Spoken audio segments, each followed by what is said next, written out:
Arcus 1. I would start at the beginning, but I don't know when that was or how long ago I was banished to this prison. What I know is I've been observing and studying the inner workings of this entity that had once been, well, an obsession. How ironic that I should be sentenced to live out the rest of my days in the very thing I sought to destroy. An obsession turned prison, as all obsessions are, I suppose. Arcus 54. The atmosphere of the realms is dark and grim, to say the least, but also ever-changing. I've already remarked that the atmosphere is misty, even foggy at times, and that this fog feels alive. It seems to contain swirls and streams of memories or imprints of beings from multiple terror worlds. It is as if the entity absorbs all the psychic energy and thoughts of beings it snatches as it journeys through the endless cosmos. I've used the Orus to study the black fog, and have come to 3 observations that will prove invaluable to finding a way home. First, the fog is rich in auric particles, leading me to believe this dimension is more conscious than it is material. Second, I should be able to manifest anything I am able to pull from rifts in the fog, using techniques passed down from my family. Third, the entity is far more ancient than we ever suspected back home, and most of our theories and conjectures were wrong.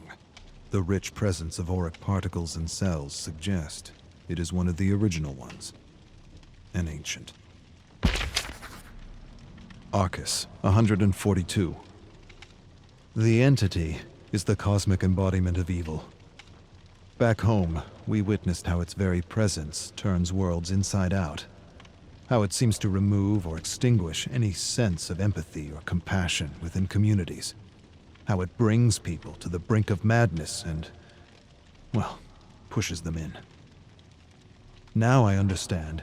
It does all this in order to rip victims from their lives and have them play out an endless trial of terror that it presumably needs for its own survival. And there, perhaps, lies the key to its destruction, if an ancient can be destroyed at all. End the trials.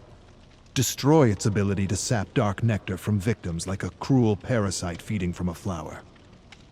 At least the archives affords me a better understanding of the entity, why it moves from universe to universe, picking victims off and devouring worlds as though at a cosmic buffet. What I have yet to conclude is whether it is attracted to worlds that are brimming with darkness and madness, or if it is in fact the catalyst of such darkness and madness. Arcus 557. All planes of existence are a unique mix of conscious auric particles and material particles. The entity is almost certainly pure consciousness. The observable fact of existence is the material world responds to and changes with consciousness. Collective consciousness is the key. The body, the home, the trial, all of it is an expression of the entity's unconscious need for fear and terror. The distinct observation in the specimens chosen by the entity is that they all come from worlds that have failed to understand the metaphysical relationship between their thoughts and the world they live in. This is not by chance. It is, to my mind, self-preservation. Victims who know this truth and have honed their ability to manifest could be poisonous to the entity. This leads me to believe the entity is attracted to dark worlds because darkness and chaos are clear indicators that inhabitants have failed to connect the dots between the collective consciousness and the health of their world. The conclusion, then, might be that the entity feeds off ignorance. Arcus 731. Hard to tell when one day ends and another begins. The tower and the library help me cope, but it's hard to forget the truth of my situation, even for a moment, knowing everything I have is a lie. I have access to anything I want, and yet I have nothing. The survivors continue to undergo the trials of the most brutal of killers.